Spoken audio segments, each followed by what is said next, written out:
And now, ladies and gentlemen, I want to introduce to you one-step equations. Let's start with a little vocabulary first. The first vocabulary word that I want to discuss is the term variable. A variable is a symbol, or in other words, a letter that represents a number. This can be any letter of the alphabet. Next, we have algebraic expression. This is a generalization that is a combination of variables, numbers, which could be constants or coefficients, and operations. So an example of an algebraic expression, one would be 3 plus 4. Another example would be 2. That's an expression. We could also have something like 2x plus 5y. We could have something like 21z. Each of these are an example of an expression. Our next vocabulary word is constant. A constant is a number on its own. So if we just have 2, that's a constant. If we had 3x plus 5. 5 is a constant because it is a number on its own. It does not have a variable that it's being multiplied by.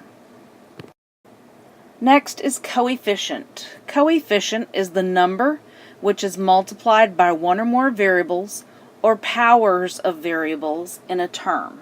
So if I have the expression of 3x, 3 is the coefficient because it's being multiplied by the variable x. If I have 2xy plus 5xz, here 2 is a coefficient and 5 is a coefficient. Now we have equation. An equation is a mathematical sentence composed of algebraic expressions set equal to each other. So, if we have 3 plus 4 equals 7, that is an algebraic equation because we have two expressions. We have 3 plus 4, which is an expression, and we have 7, which is an expression, and they are set equal to each other. In the same token, if I had something like 2c plus 5b equals 3c. This would also be an equation. Again, we have an expression here and an expression here that is being set equal to each other. Now let's look at our foldable at example 1. If we want to solve for x plus 4 equals 3, our goal is to get the variable x by itself. To get x by itself, you must get rid of the 4. The 4 is being added to x. To get rid of the 4, you must do the inverse or opposite of what is already being done. The inverse of addition is subtraction. So therefore, we are going to have to subtract 4 from both sides of our equation. A positive 4 and a negative 4 end up being 0, so we're left with just x on the left side of our equation. On the right side of our equation, 3 plus negative 4 gives us negative 1. Therefore, x equals negative 1. Moving on to example 2, x minus 6 equals 8. Again, our goal is to get the variable x by itself. To get x by itself, you must get rid of 6. The 6 is being subtracted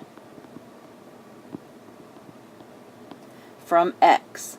To get rid of the 6, you must do the inverse or opposite of what is already being done. The inverse operation of subtraction is addition. So here we have x minus 6 equals 8. That means we're going to have to add 6 to both sides. A negative 6 and a positive 6 give us 0. So now we're left with x equals 8 plus 6, which is 14. Now, for example 3, we have 4x equals 12. We want to solve for x, which means that we've got to get the variable x by itself. To get x by itself, you must get rid of the 4. The 4 is being multiplied by x. Anytime you have a number that is right next to a variable, that is multiplication. To get rid of the 4, you must do the inverse or opposite of what is already being done. The inverse operation of multiplication is division. So we are going to have to divide both sides by 4 in order to get x by itself. So when we divide 4 by 4, that gives us 1. So 1x. In algebra, we don't put the 1 next to the x, we just know that there's an imaginary 1 next to it. 12 divided by 4 is 3.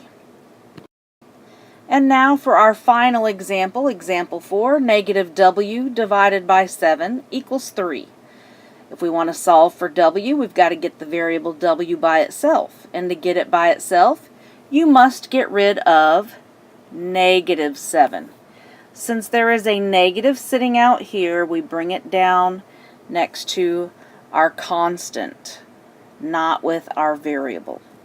The operation between w and negative 7 is division. Anytime you see a fraction bar, that is division.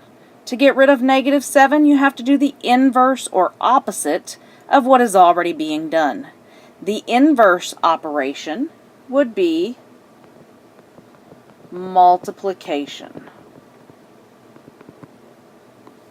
So now, when we look at this, we said that we had to multiply by a negative 7. Whatever we do to one side, we have to do to the other side. This negative 7 is like a negative 7. I'm sorry, I made a mistake there. Let me just erase that.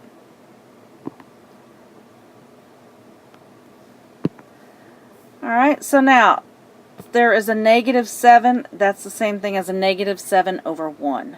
Therefore, this negative 7 and this negative 7 cross-reduce. Negative 7 divided by negative 7 gives you 1. Now we're left with our 1w, or in other words, w. And 3 times negative 7 would give us our negative 21. So w equals negative 21. Remember, if you have any questions, don't forget to write them down and ask your teacher. Have a good one!